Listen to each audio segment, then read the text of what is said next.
Hello, good morning student. Online class में आपका स्वागत है। आज हम अपनी बीएड फर्स्ट ईयर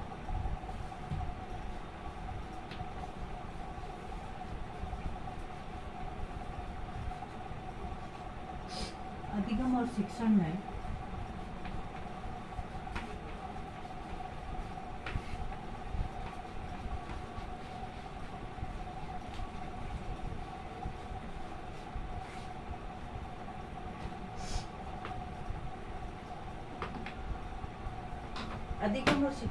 आज का हमारा प्रकरण है लेखन अयोग्यता के कारण।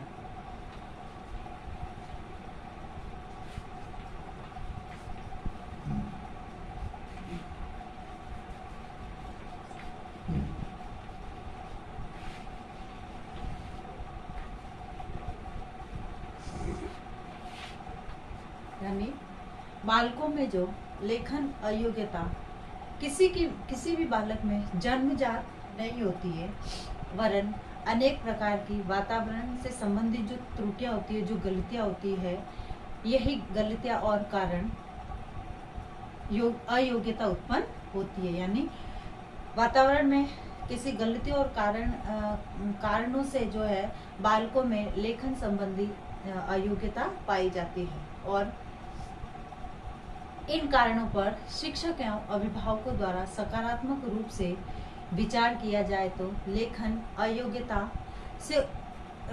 अयोग्यता को हम उत्पन्न होने से रोक सकते हैं। कि बालक में जो ये लेखन अयोग्यताएं पाई जाती है, इनके कारणों का पता लगाकर यदि शिक्षक और अभिभावक को पहले से ही पता चल जाए तो बालकों में जो लेखन संबंधी जो अयोग्यताएं है उसको दूर किया जा सकता है। अब जो बालकों में जो लेखन अयोग्यता संबंधी जो कारण है, उसमें सबसे पहला कारण है यह है कि कलम पकड़ना।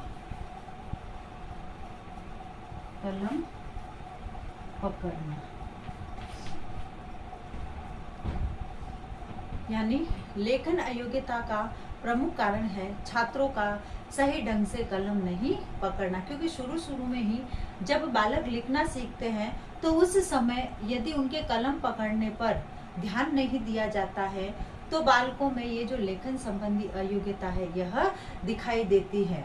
और इसी के कारण यानी जब बालक जो है कलम को ठीक ढंग से नहीं पकड़ेगा तो उनमें लेखन संबंधी जो त्रुटियां है वह त्रुटियां उत्पन्न होती है, और बालकों में जो लेखन संबंधी जो अयोग्यताएं है वह अयोग्यताएं विकसित होती है और इनमें दोष उत्पन्न होते हैं। उसके बाद दूसरा है मेज पर सिर रखकर लिखना। मेज पर सिर रखकर लिखना। अब जो दूसरा कारण है, कई बार बालक ऐसा होते हैं कि कॉपी को मेज पर रखकर उस पर सिर रखकर लिखते हैं, तो यह उनके लिखने का गलत तरीका है, जिससे कि वह पुस्तिका को अपने समांतर रखकर मेज पर सर रखकर लिखते हैं। इस प्रकार का लेखन कार्य दोष युक्त माना जाता है, क्योंकि बालक जब मेज पर सर रखकर लिखेंगे तो उनको लिखने में कठिनाई भी होगी और उनकी लेखन संबंधी जो हैंडराइटिंग है उसमें कुछ न कुछ दोष और कमियां पाई जाती है। यानी या तो उनकी हैंडराइटिंग सुंदर नहीं होती है, अक्सर एक समान नहीं आते हैं, शिरोरेखा जो है खींचते हैं तो टेढ़ी मेढ़ी शिरोरेखाएं खींचते हैं। तो इस प्रकार से जो है उनमें लेखन संबंधी अयोग्यता पहचानी जा सकती है। उसके बाद है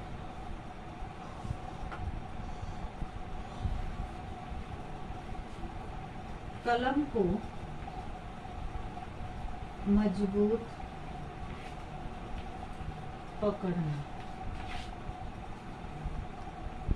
अब जो है तीसरा जो कारण है, बालक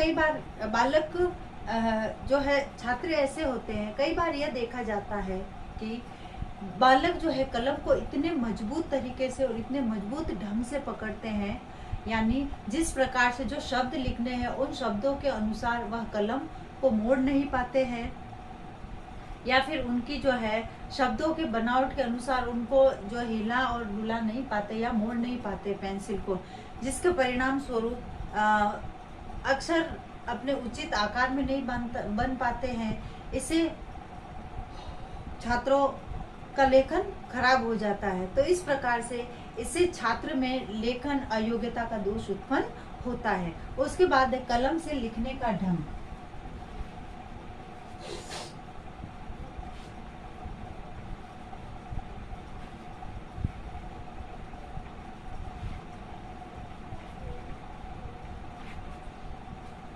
अब जो है बालक जब लिखते हैं तो लिखने का सही तरीका यह होता है कि 15 डिग्री से 60 डिग्री तक के कोण में सुविधाजनक सार रखकर लिखा जाना चाहिए। यानी जब हम लिखते हैं तो उस समय हमारी जो पेन की स्थिति होती है वह अपने 45 से 60 डिग्री के मध्य की होनी चाहिए। यह कोई निश्चित कोण नहीं है, फिर भी 90 का कोण बनाते हुए पेन को पकड़कर ही लिखना चाहिए। यानी 45 से 60 तो कोई निश्चित नहीं है, लेकिन फिर भी जब हम लिखते हैं तो उस समय जो है 90 डिग्री के कोण के अनुसार पेन पकड़कर लिखना चाहिए, जिससे कि क्योंकि इससे छात्रों के लेखन के खराब होने की पूर्ण संभावना बनी रहती है। अतः पेन को उचित ढंग से पकड़ना चाहिए ताकि नोक का उचित तरह से उसका प्रयोग किया जा सके और उसको उचित रूप में लिख सके। फिर अनावश्यक चिन्ह।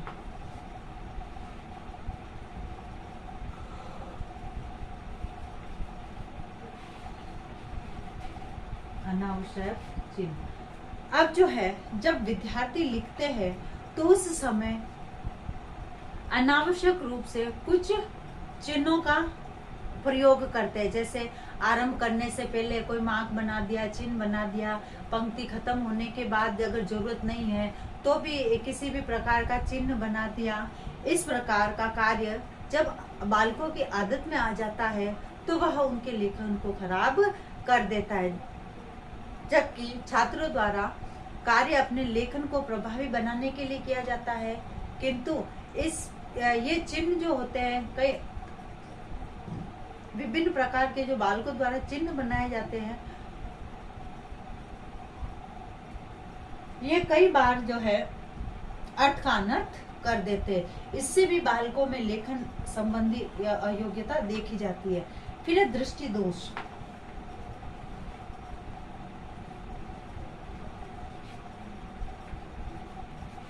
दृष्टि दोष। अब जो है ऐसे छात्र जो दृष्टि दोष से ग्रसित होते हैं, जिनको दिखाई नहीं देता है, कम दिखाई देता है, ये अक्षरों को बनाने के क्रम में शिरोरेखा को खींचने में, सीधी रेखा को खींचने में असमर्थ होते हैं। इससे उनके लेखन में दोष उत्पन्न होता है तथा वे लेखन अयोग्य बालकों की श्रेणी में सम्मिलित किए जाते हैं। तथा इन छात्रों को तो यह अनुभव होता है कि उनके द्वारा की जाने वाली लेखन क्रिया उचित रूप में संपन्न हो रही है, परंतु वास्तविकता तो यह होती है कि उनमें जो है त्रुटिपूर्ण ढंग लेखन अयोग्यता जो है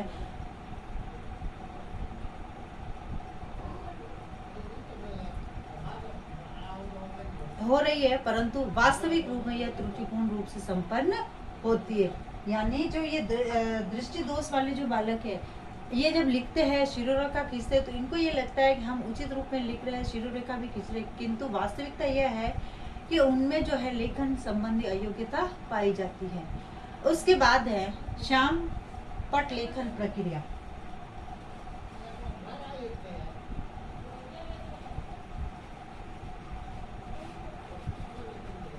श्याम पट लेखन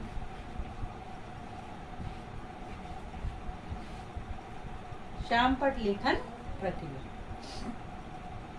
अब जो है श्यामपट लेखन प्रक्रिया के अंतर्गत भी के कारण भी छात्रों में लेखन अयोग्यता संबंधी जो है विकसित होती है। जैसे जब छात्र श्यामपट पर किसी विषय वस्तु की जब नकल करते हैं, हम कुछ लिखते हैं और वो लिखी हुई बात का चीज़ की जब नकल करते हैं या किताब से नकल करते हैं या उनका संपूर्ण ध्यान जब किताब पर रहता है, या शामपट की ओर चला जाता है। तो उत्तर पुस्तिका पर बनाए जाने वाले अक्षर और शब्दों का जो क्रम होता है वह पूर्णतः परिवर्तित हो जाता है। अतः इससे छात्रों का जो है वह लेखन खराब होता है और लेखन संबंधी अयोग्यता पाई जाती है। उसके बाद है वक्र लेखन।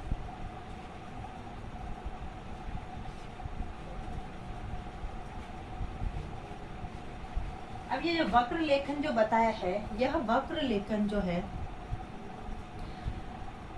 अंग्रेजी भाषा के छात्रों द्वारा शिक्षक जो है वक्र लेखन की प्रक्रिया को संपूर्ण पूरा करवाता है। यानी अंग्रेजी के जो छात्र है उनमें ये वक्र लेखन करवाया जाता है। इसके अभ्यास के कारण छात्र हिंदी भाषा में वक्र लेखन प्रारंभ कर देते हैं, जो कि दोष के रूप में माना जाता है।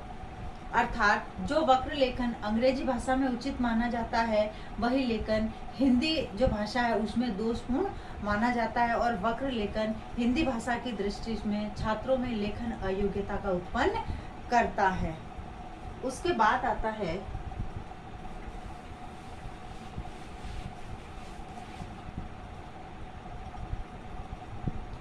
तीव्र गति से लेखन।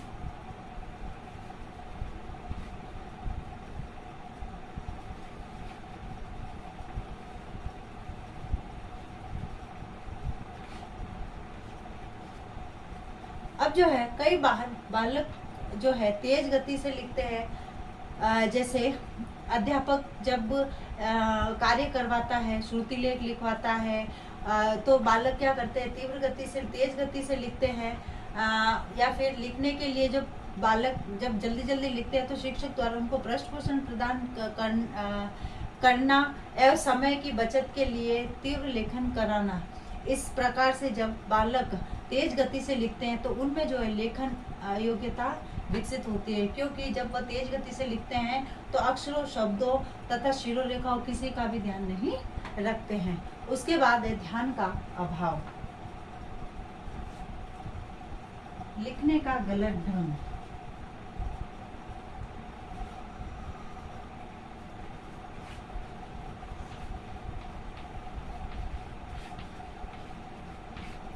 लिखने का गलत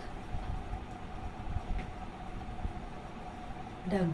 अब जो है कई बार ऐसा होता है कि छात्रों द्वारा इतना अधिक दबा कर लिखा जाता है, यानी जब वो पेन या पेंसिल पकड़ते हैं तो इतना पेज पर दबाव देकर लिखा जाता है कि या तो पेपर फट जाता है या फिर उनकी हैंडराइटिंग वह क्या आती है, गंदी आती है।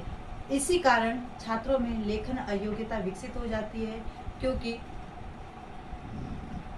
उसको इसी प्रकार लिखने की आदत पड़ जाती है, जल्दी जल्दी लिखने की, दबा के लिखने की।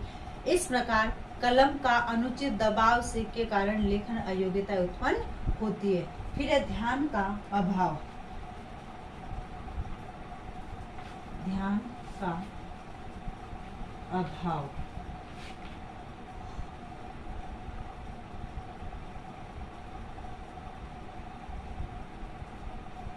अब जो है अनेक अवसर पर छात्रों में ध्यान या मन किसी अन्य स्थान पर लगा रहता है, भटकता है, या वे किसी अन्य साथी से बात कर रहे होते हैं।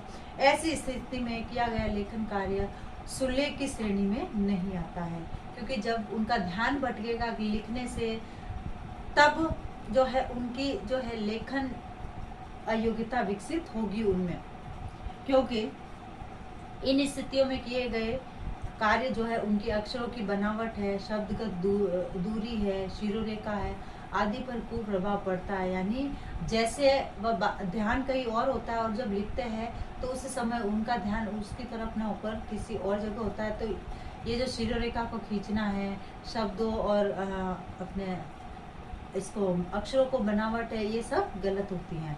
फिर है लेखन स्थिति।